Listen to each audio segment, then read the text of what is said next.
لا ما عاد يرعبني ظلم يهددني لا شيء أخسره لا لا مهما يطول الدرب فالحق معه.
Assalamualaikum warahmatullahi wabarakatuh.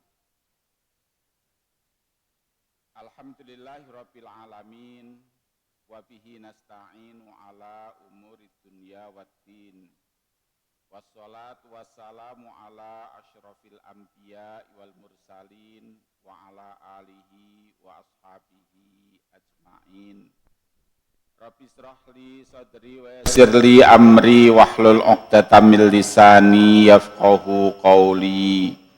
Allahumma arinal haqqa haqqan warzuqna tiba'ah wa arinal batila batilan warzuqna ijtinabah, amma ba'd.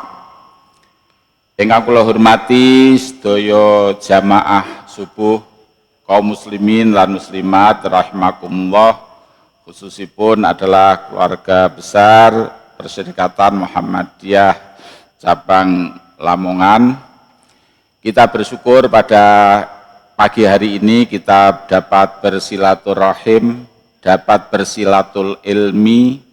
Mugi-mugi mawon kanthi silaturahim dan silatul ilmi kita mendapatkan ridha Allah Subhanahu wa taala lan mendapatkan keberkahan dalam hidup kita. Khususipun kita memulai kehidupan wonten ing enjang menika. Mari di awal di bukroh pagi ini kita niatkan, kita awali kehidupan kita dengan madosi ridhonipun Allah Subhanahu wa taala. Apapun yang kita lakukan di sepanjang hari ini nanti mudah-mudahan menjadi amal soleh kita semua. Amin ya rabbal alamin. Salawat dan salam kita sanjungkan datang junjungan kita Nabi Muhammad sallallahu alaihi wasallam. Bapak dan Ibu, pripun kabare, sehat nggih? Alhamdulillah sedaya nikmatin pun Allah sampun dipun paringaken dhateng kita sedaya nggih. Bahkan ada nikmat yang belum kita minta Allah sudah memberi. Dalam kesempatan ini saya tadi sudah disampaikan, saya akan berbicara sedikit masalah muhasabah di akhir tahun.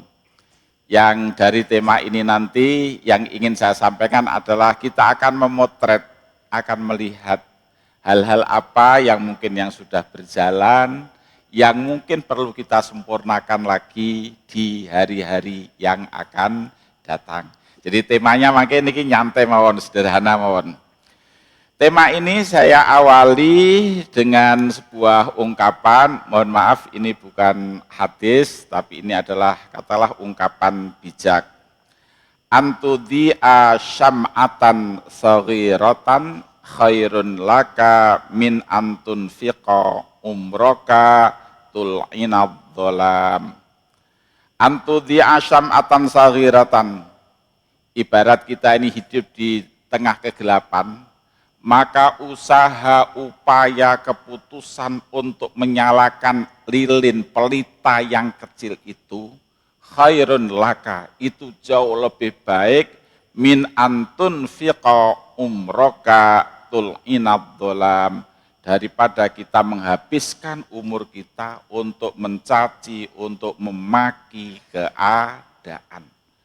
Jadi sering kalau ada masalah kita itu, kalau ada masalah mesti kita lari kepada kebingungan dan kebingungan kita semakin menjadi bingung. Nah kalau di dalam Al-Quran itu sangat-sangat fokus sekali bahwa tidak ada sesuatu yang bisa membuka kecerahan kecuali adalah ala bidzikrillahi tatmainnul qulub. Itu dawuhipun Al-Qur'an. Terus kalau kita menghadapi sesuatu itu, ayo kita fokuskan untuk apa yang bisa kita lakukan dalam rangka kita menyelesaikan masalah. Jangan hanya mengeluh dan mengeluh, karena mengeluh itu tidak menyelesaikan masalah. Semakin kita banyak mengeluh, maka masalah akan semakin bertambah. Masalah adalah dihadapi dan diselesaikan seberapapun kita bisa melakukan itu. Jika memang yang kita lakukan itu katakanlah sedikit bagi kita dalam pandangan kita, tapi yakin kita punya Allah yang maha segala-galanya. Oleh karena itu kita lakukan yang bisa kita lakukan, sembari kita memohon datang Gusti Allah. Nah kita awali dari ungkapan ini. Yang kedua saya awali juga mengutip ayat Al-Quran. Bismillahirrahmanirrahim. Ya ayyuhalladzina amanuttaqullah wal tangdur nafsum ma qaddamat lighad. Wahai orang-orang yang beriman, bertakwalah kalian semua atau kita semuanya kepada Allah. Wal tangdur nafsum ma qaddamat lighad. Ayat ini memberikan pesan kita agar kita dalam hidup ini selalu bermuhasabah. Hari yang telah kita lalui, kita jadikan sebagai modal untuk hari yang akan datang. Jika itu kekurangan kita sempurnakan, dan jika itu kebaikan kita tingkatkan dan kita teruskan. Jadi hidup ini terus istilahnya tajadud. Selalu akan memperbaharui dan memperbarui. Maka Al-Quran pun juga pernah mengingatkan kalau kita ini sudah orang yang beriman, masih disuruh lagi beriman. Ya ayyuhalladzina amanu aminu. Sudah beriman, disuruh masih beriman lagi, artosipun agar kita ini selalu bertajadud dalam kehidupan ini. Termasuk hari ini, besok mungkin kalau Allah mentakdirkan kita masih bisa ketemu hari esok, sama harinya. Tapi bahwa kita tidak boleh menjadikan hari ini sama dengan hari yang akan datang. Maka ada sebuah ungkapan, mangkana yaumuhu, siapa orang yang harinya hari ini kok syarron min amsihi, kok lebih baik, kok lebih buruk daripada kemarin, maka dia termasuk orang yang merugi. Maka idealnya adalah hari ini lebih baik dari yang kemarin, dan mudah-mudahan hari esok lebih baik dari hari ini. Itu terus saja kita lakukan seperti itu.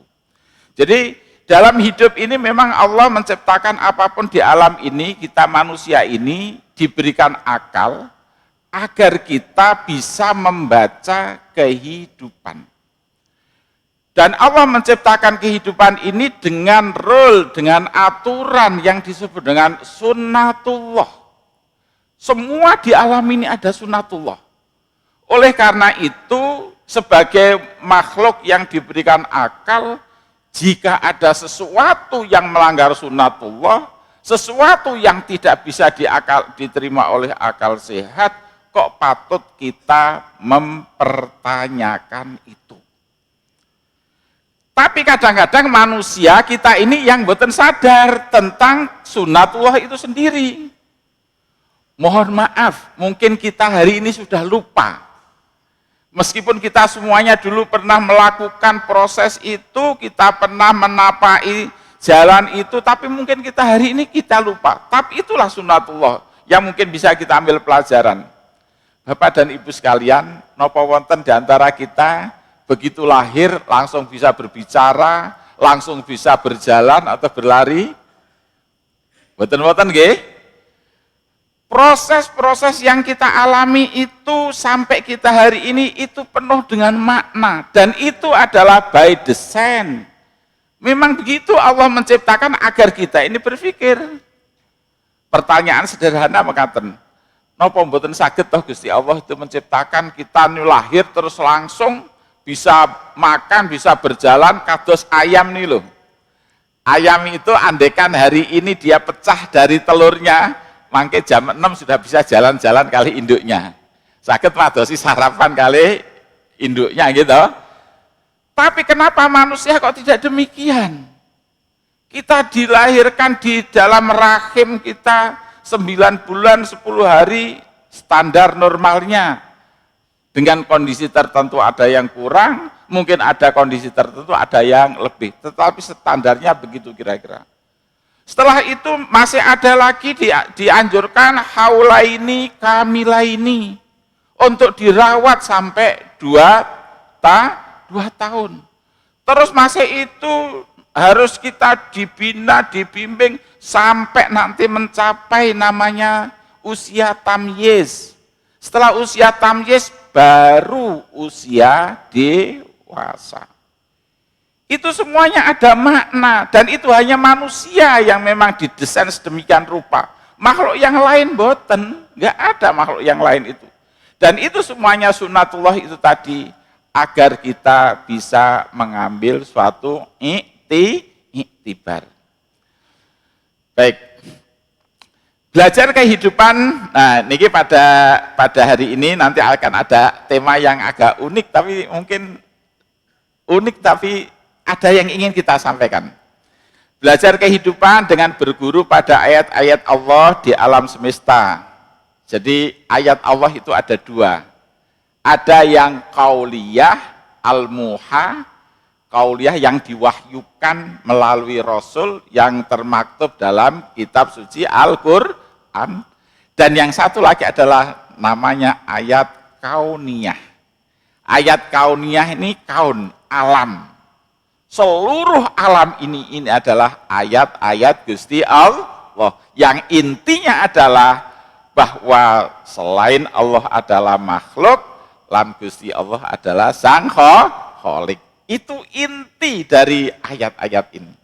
Nah, maka wonten Al-Qur'an dalam surat Adz-Dzariyat ayat 20 sampai 21 itu ditegaskan wa fil ardi ayatul lil muqinin wa fi anfusikum afala tubsirun.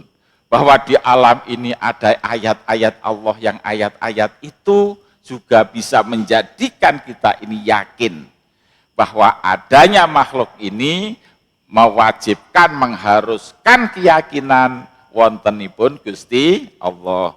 Wa fi anfusikum afala tubsirun. Maka ugi di dalam diri kita ini juga sejatinya juga sudah ada ayat-ayat Allah. Tetapi di sini dipun sindir, afala tubsirun. Kenapa kita tidak mau melihat lan mengambil pelajaran? Dados sedaya yang ada di dalam diri kita itu adalah ayat-ayat Allah, lan kita sakit mundut pelajaran itu. Kalau di dalam Al-Quran atau Allah memberikan menciptakan alam, contohnya pun mekaten. Insya Allah sebentar lagi mangke tadi malam kita dalam kegelapan, gitu, karena matahari mboten wonten. Di saat kegelapan, habis gelap, mulailah sedikit demi sedikit habis ini akan muncul cahaya terang. Terang sedikit demi sedikit, nanti akan ada puncak pas matahari di atas itu terang-terangnya. Setelah itu nanti akan mulailah matahari itu pelan-pelan bergeser ke barat, dan pada waktunya nanti kembali lagi matahari juga meninggalkan kita, dan kita masuk lagi dalam situasi kegelapan. Bagi orang yang diberikan akal oleh Allah, sejatinya kita harus membaca, kita harus memikirkan ada apa di balik apa yang ada ini. Jadi Allah menciptakan hidup ini dan kehidupan ini, alam ini tidak main-main. Bukan asal-asalan, tetapi semua adalah punya hikmah, punya tujuan, dan tujuan itu hanya satu, diperuntukkan kangge manusia. Kembali lagi kita tadi, sebentar lagi kita akan menghadapi situasi cerah. Apa? Maka di saat kita dalam waktu kegelapan, ketika kita sedang menghadapi masalah, mboten angsal putus asa, nggak boleh frustasi. Sebesar apapun, segelap apapun malam, insya Allah besok akan ada hari lagi. Maka hidup niki harus selalu optimis. Termasuk diri kita, seberapapun dosa kita, seberapapun kemaksiatan kita, selagi kita masih punya kesadaran akan kekuasaan Allah, akan maha keluasaan pengampunan Allah, ayo kita songsong itu untuk selalu optimis dan menggapai ridho ilahi. Jadi seberapapun kegelapan, nanti akan ada terang, akan ada cahaya, akan ada sinar. Tapi ingat, ketika sinar itu sudah berada di tengah-tengah nanti, semua bumi tersinari, jangan lengah. Cahaya itu nanti juga akan kembali meninggalkan kita. Kita juga akan menemui lagi kegelapan. Oleh karena itu, ayo kita siapkan sebaik mungkin ketika kita sedang ada cahaya. Inilah hidup. Nah, maka di dalam diri kita penggih wonten ingkang sepuh, mulai dari rambut sudah mulai memutih, gitu. Mata juga sudah mulai agak kabur-kabur, meskipun terus nek maos tulisan radi kabur, tapi maos angka ten gene arto niku mboten terus tetap jelas terus ngaten nggih. Jangankan orang yang normal, wong tiang ingkang gadah kekirangan peninggalan mawon arto itu mboten keliru gitu. Kula nggih gumun napa niku kok iso tuwerang. Nek maos Al-Qur'an iki kok remeng-remeng to, tapi nek maos angkane arto padahal nggih alit nggih kok jelas. Dalam diri kita semua sudah ada tanda-tanda, sekali lagi sudah ada tanda-tanda. Cuman kadang-kadang kita yang memang telat untuk berpikir. Sekarang saya akan berbicara masalah filosofi kopi. Filosofi kopi. Napa ingkang badhe kula sampaikan iki? Salah satu filosofi minum kopi untuk melihat makna dan rasa kehidupan. Tapi ngapunten, saya bukan promosi kopi, saya bukan jualan kopi. Tapi mungkin ini sesuatu yang dalam keseharian mungkin kita lakukan, tapi mungkin kita absen untuk mengambil manfaat, mengambil pelajaran. Nah, jadi salah satu filosofi minum kopi itu untuk melihat makna dan rasa kehidupan, itu filosofinya. Oke, kalau lanjutakan pelan-pelan. Apa yang menjadikan kita ketagihan kopi?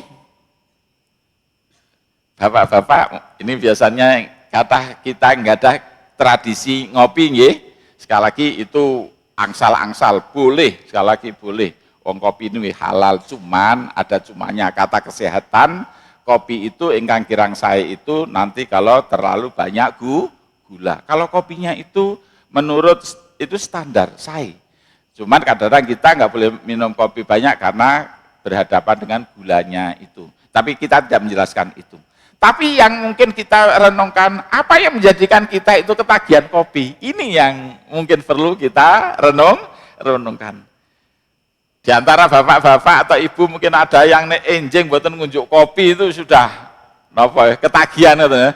Tapi kenapa kita nggak pernah berpikir kenapa yo Kita kok jadi ketagihan kopi. Padahal kopi itu kan bukan minuman pokok. Minuman pokok itu kok toyong gitu, air putih ya. Padahal kopi bukan minuman pokok. Dan kopi itu bukan tradisi bawaan. Bukan tradisi bawaan itu artosipun ya tidak semua orang harus minum kopi. Jadi itu hanya pilihan-pilihan saja. Bahannya bukan tersedia di lingkungan. Kan kopi kan tidak harus tersedia di lingkungan, mesti kebanyakan kita kopi tumbas beli gitu. Nah, tapi kenapa kok bisa menjadikan ketagihan? Kok bisa menjadikan kebiasaan? Ini kan nggak pernah kita berpikir, tapi sekali lagi kita nanti akan mencari, melihat, kalau tadi di awal saya katakan, kita akan melihat salah satu filosofi minum kopi itu untuk melihat makna dan rasa kehidupan. Nah, kita gunakan itu manfaatipun filosofinya itu. Nah, ternyata tradisi dan pembiasaan ini hikmahipun, ternyata tradisi dan pembiasaan itu bisa memberi dan membentuk rasa untuk memaksa perilakunya. Teori inilah yang digunakan dalam pendidikan. Teori ini pula, kalau saya meskipun ini dari kopi, ini pun juga yang diilhamkan oleh Nabi melalui sabdanya. Jadi kalau ada salah satu hadis Nabi bahwa didiklah anak kamu, ajarilah anak kamu itu sholat, gitu. Terus sampai kalau sudah umur 7 tahun dan nanti berikan peringatan kalau sudah umur 10 tahun, ngoten nggih? Ini. Apa maknanya? Apa artinya? Anak kecil napa paham sholat toh? Saya yakin boten kok.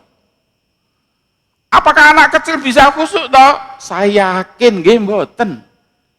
Maka saya mohon maaf kalau ada anak kecil terus bermain. Memang usianya anak kecil itu usia bermain. Itu sunatullah.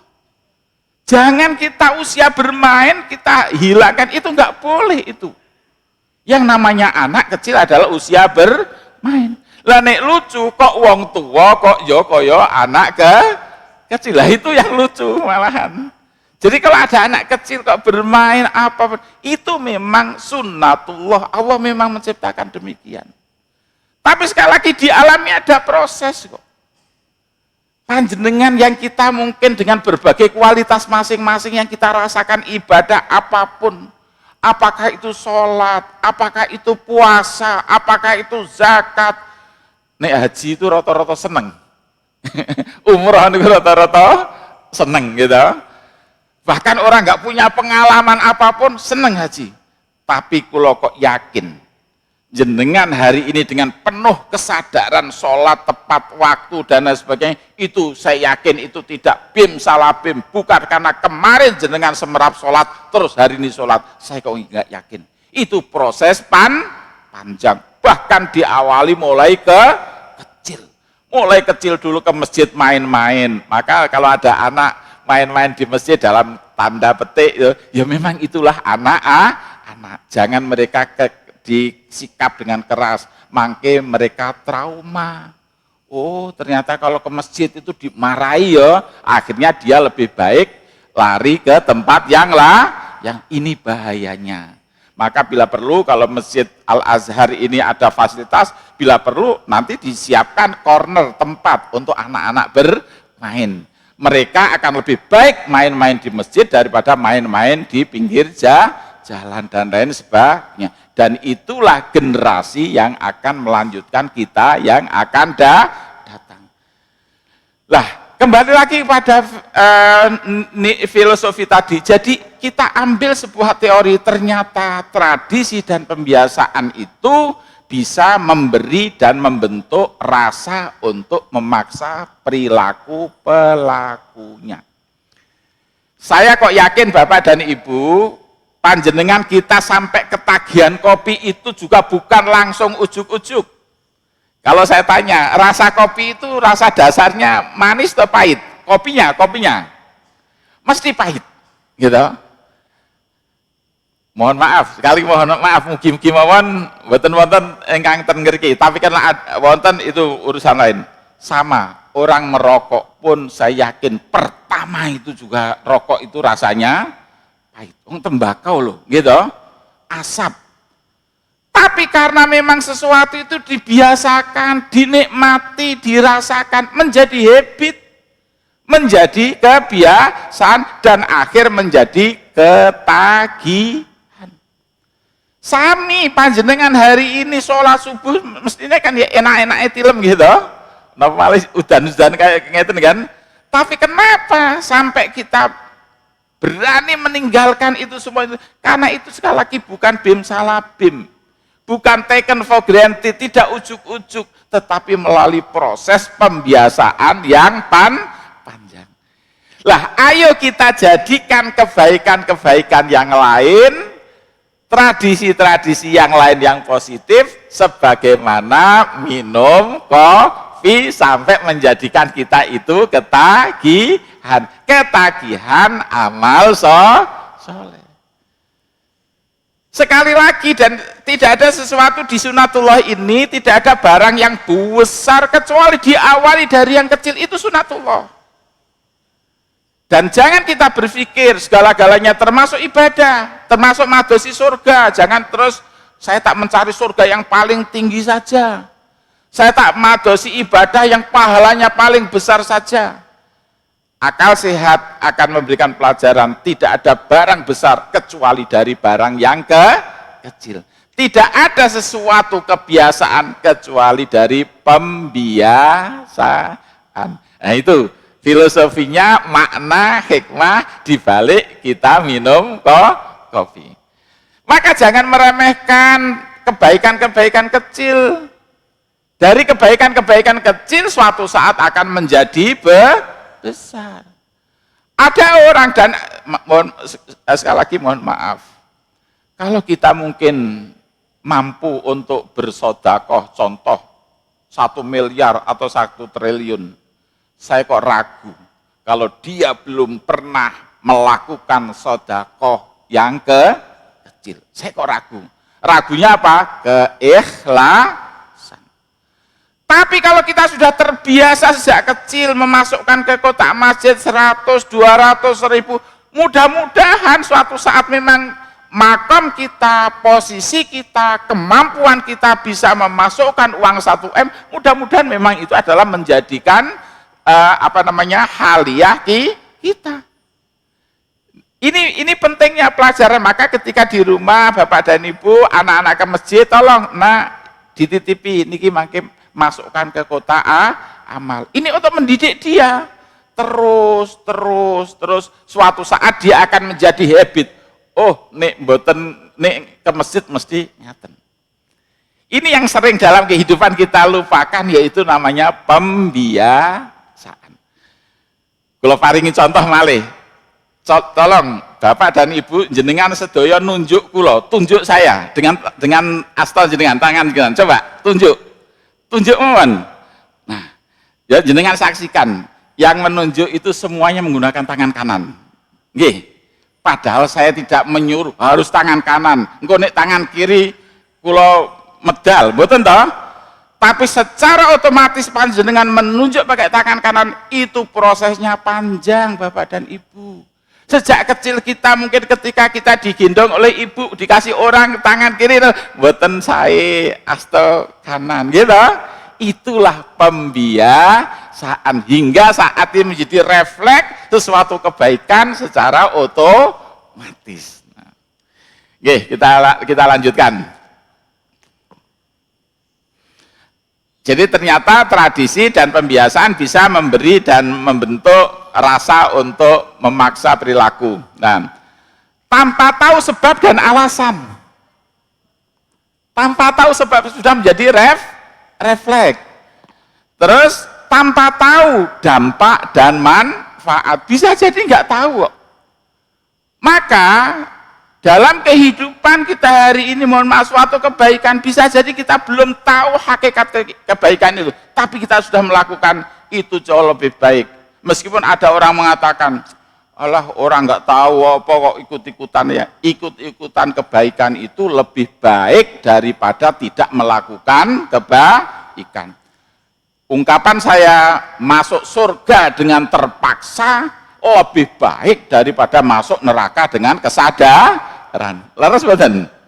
Leres mboten? Nggih, sepakat nggih?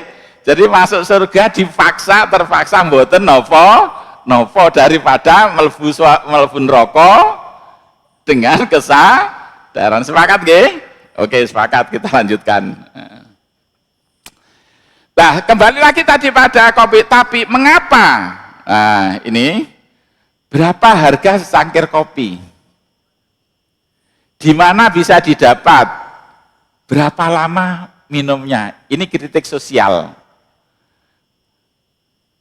Jadi harga kopi ini pinten toh? Kira-kira?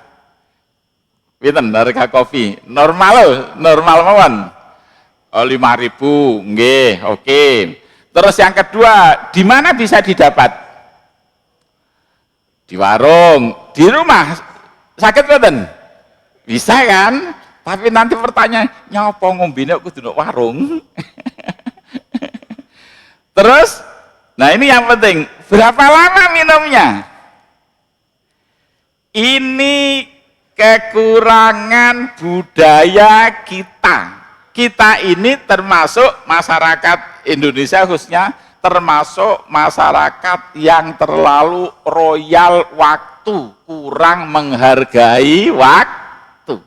Kita menghargai harga sesuatu, tapi kita kurang menghargai waktu. Kopi yang secangkir kecil itu mungkin bisa diseruput dalam waktu 5-10 menit, tapi kadang-kadang nyeruputnya, minumnya memerlukan waktu 2-3 jam.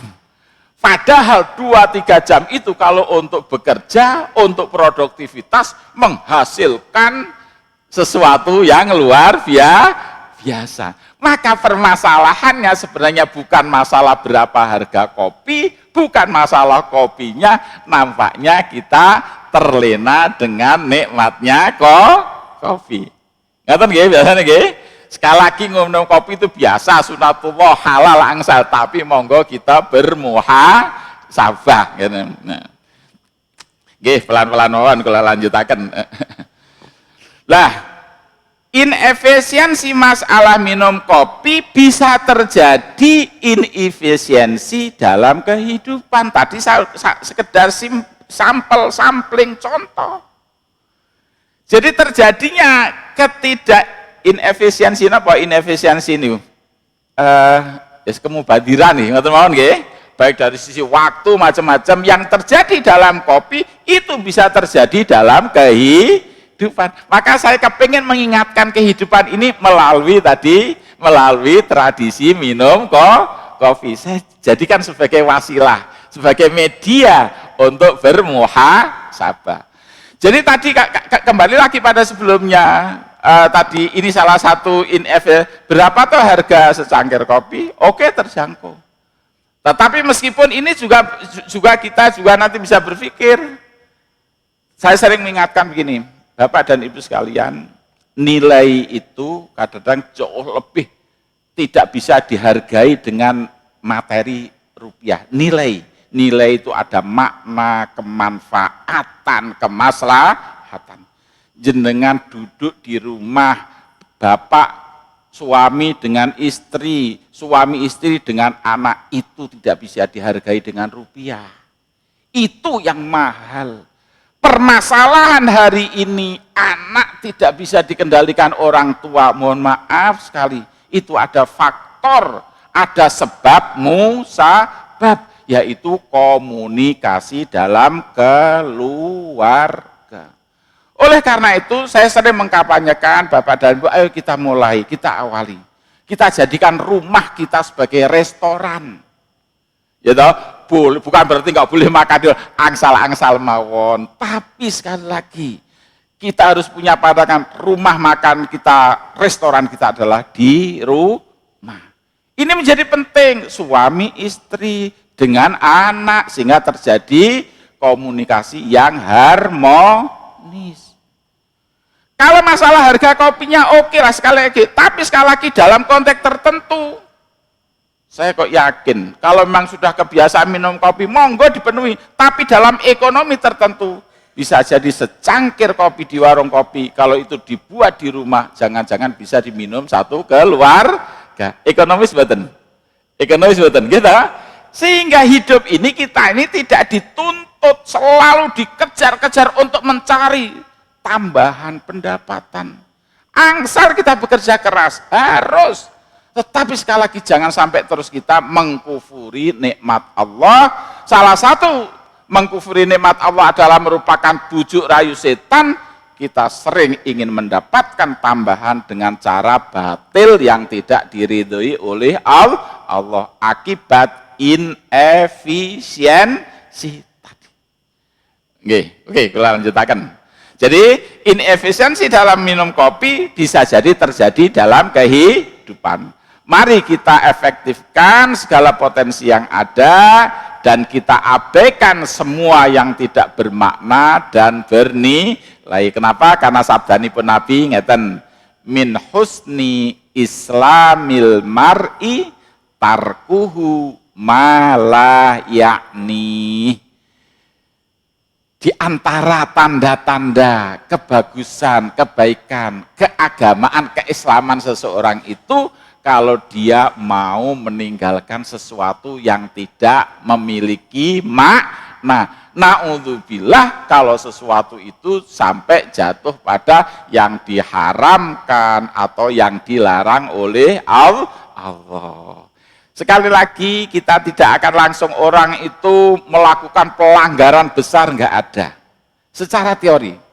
Maka Al-Quran itu ketika mengingatkan, enggak ada Al-Quran yang langsung wala taznu, hai kamu jangan zina, zina itu haram. Enggak ada ayatnya. Ayatnya adalah wala taqrabuz zina. Nggih, leres ta?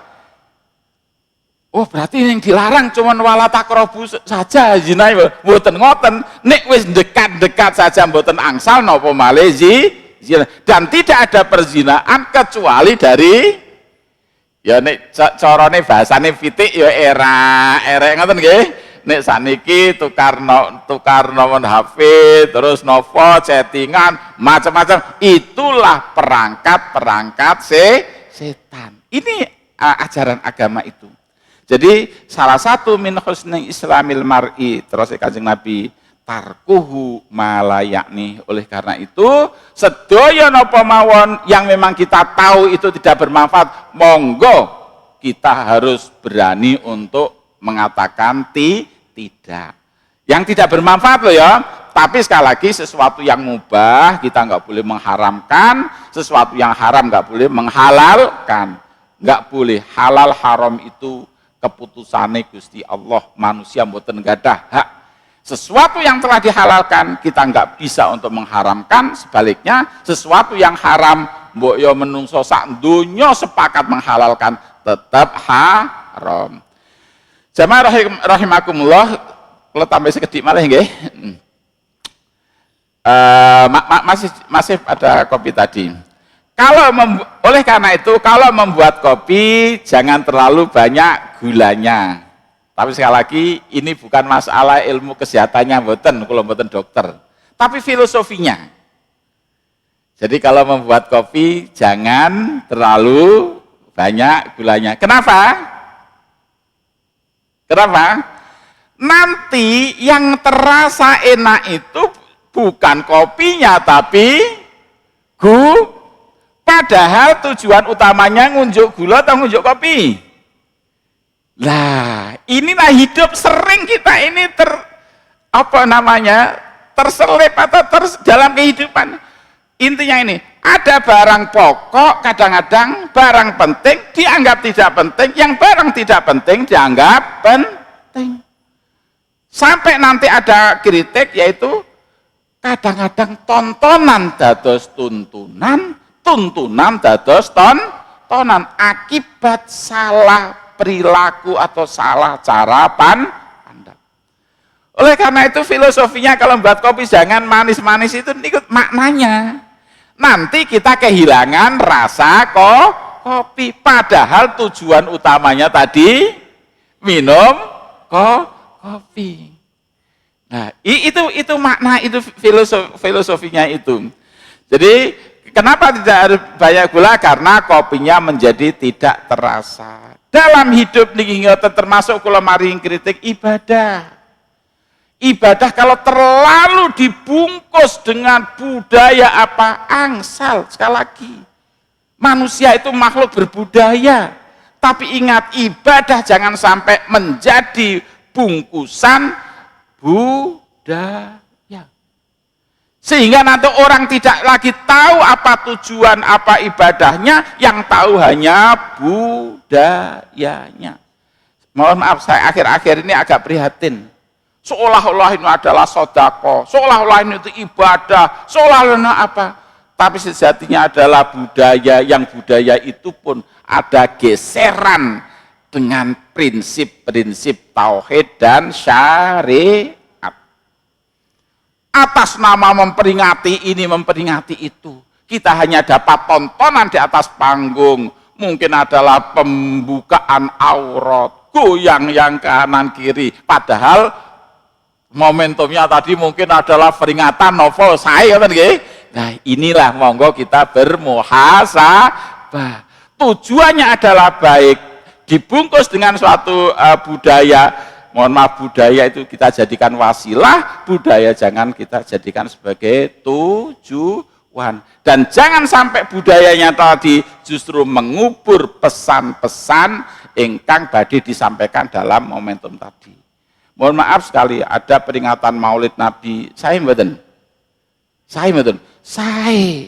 Tapi kadang-kadang kita tidak sampai mendapatkan apa hikmah di balik Maulidur Rasul, tapi kita justru mendapatkan sesuatu yang bertolak belakang dengan itu. Kita bukan anti.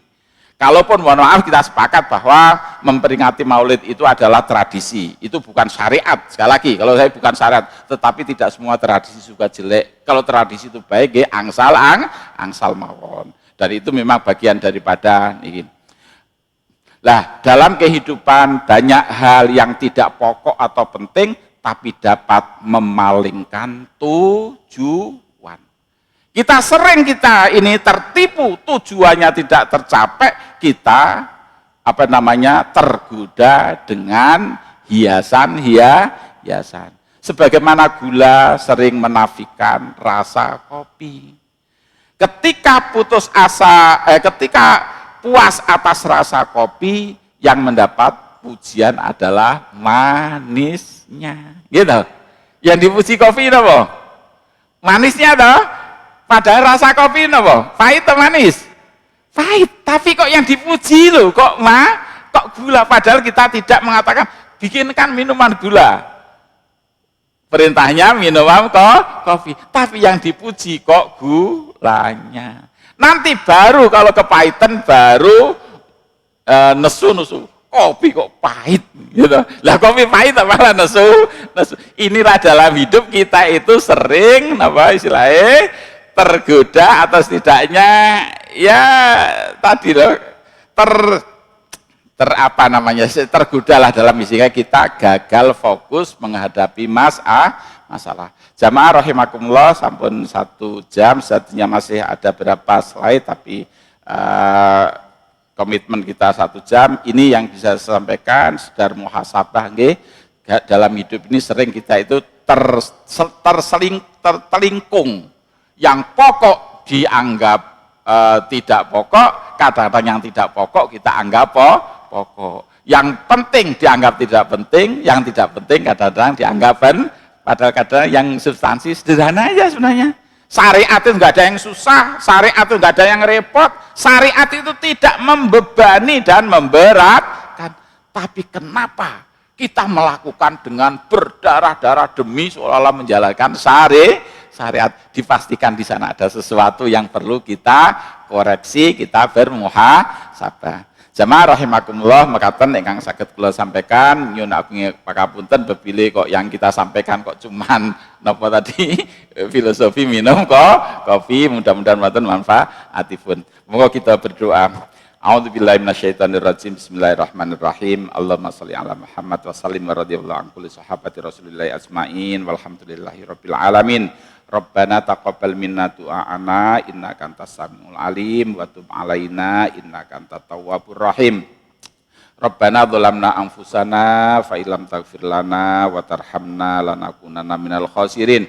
Allahumma anzilna munzalan mubaraka wa anta khairul munzilin. Allahumma adkhilna mudkhala sidqin wa akhrijna mukhraja sidqin waj'al lana min ladunka sultanan nasira. Rabbana hab lana min azwajina wa dzurriyyatina qurrata a'yun waj'alna lil muttaqina imama. Rabbana atina fid dunya hasanah wa fil akhirati hasanah wa qina adzabannar walhamdulillahi rabbil alamin. Mekaten ingkang saged kula sampaikan bepilih wonten kekurangan lan kehilafanipun nyuwun agung pangapunten. Wassalamualaikum warahmatullahi wabarakatuh. Luar biasa sekali demikian tadi